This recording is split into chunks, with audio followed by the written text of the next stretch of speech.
What's up, ladies and gentlemen? Welcome back for another Game of Thrones Season 7 spoiler video. As most of you know by now, the Game of Thrones Season 7 plot leaked online all the way back in October.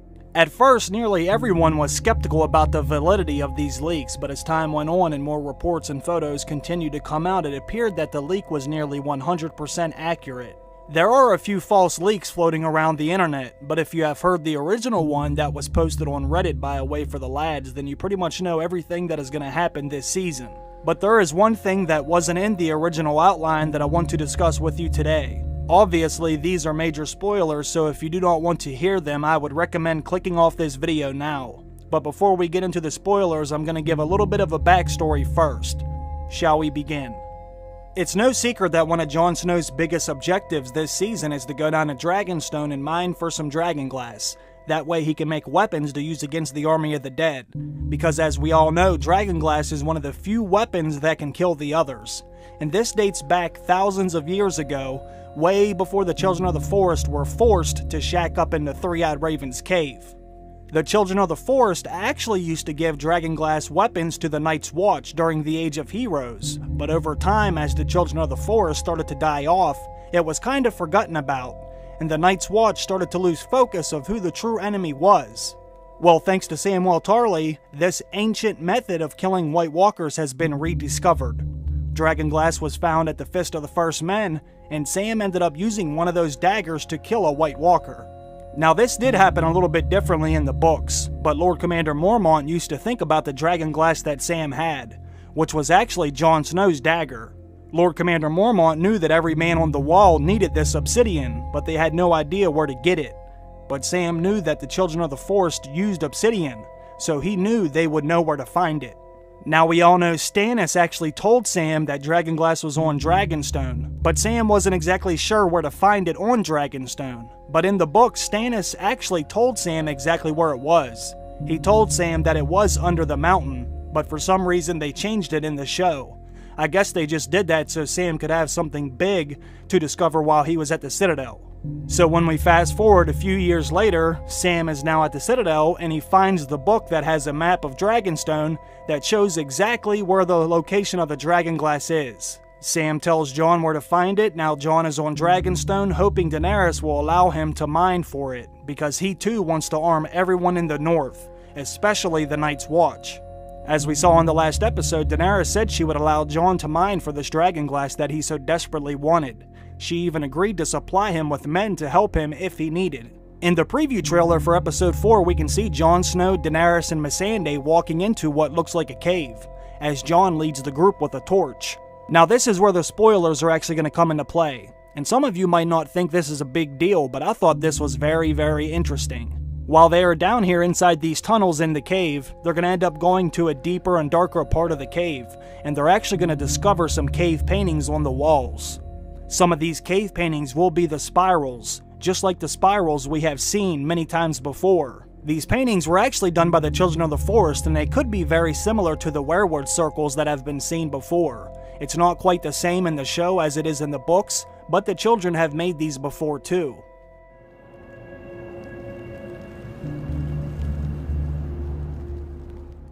Jon Snow and Daenerys realize these cave paintings are very old, and they've been here long before the Targaryens or Starks have ever been around. It says that Daenerys thinks these paintings date back to before there were even men, but Jon is going to show her another cave painting, and this one is very interesting as well. The picture Jon shows her is of 5 small figures with 3 larger ones, and it's the Children of the Forest and the First Men coming together to fight a common enemy, which is the White Walkers. Then they see another painting, and there is another group of figures, but it says one of them is clearly the Night King painted on the wall. And Jon uses these paintings as an example to show Daenerys that even though they may have their differences, this proves that there has always been a need for them to come together and fight this enemy. Apparently it says that Daenerys is going to believe Jon and agree with him, and she does agree to help him, but only if he bends the knee. Now this spoiler kinda blew my mind when I first read it. The Children of the Forest have always been known to live in caves and secret tree towns, and I've always wondered where the children was getting their obsidian from. This appears to show that the Children of the Forest were actually getting their obsidian from Dragonstone too, and they may have even gotten the dragonglass they used to create the Night King from one of these caves.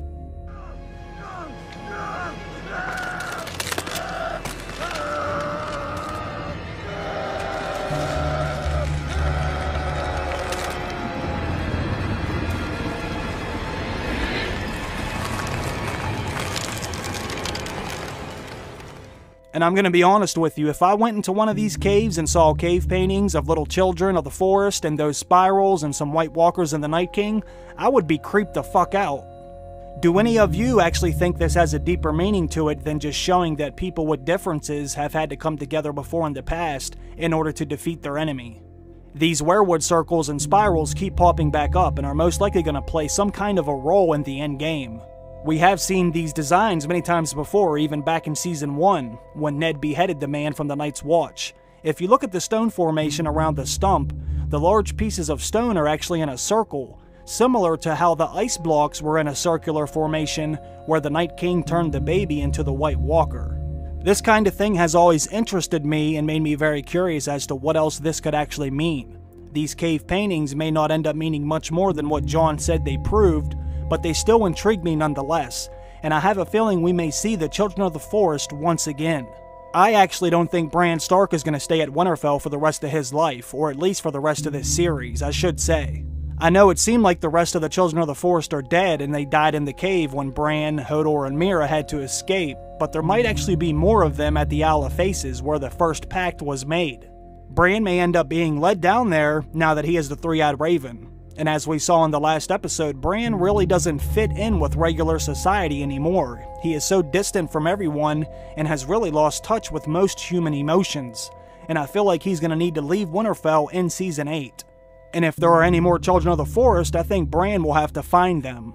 Because in the books it is said that the Children of the Forest can speak with the dead. They don't talk and have language like humans do, like they did in the show. So if that's the case, Bran might actually have to end up being able to do the same thing. Bran might actually end up being one of the only people who can communicate with the Night King.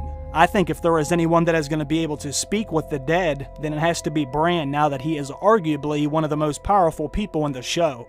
We already know that Bran and the Night King can interact with each other in the same vision. We saw the Night King reach out and touch Bran. So I think once Bran learns how to fully harness his powers, he might actually be able to do much more than that. Hell, he might even learn how to get inside the Night King's head.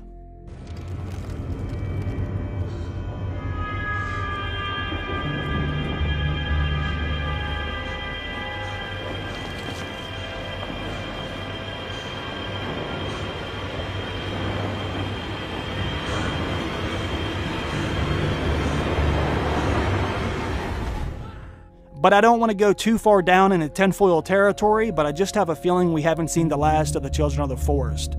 There is still so much more to learn, obviously. But comment down below and let me know what you think about the paintings in the cave. Do you think that this is enough evidence for Daenerys to trust Jon and no longer ask him to bend the knee? I'm curious to see what all of you have to say about this. As always, thanks for watching the video. I really do appreciate that. The channel has been growing tremendously ever since the season started. All the support I've been getting has me at a loss for words.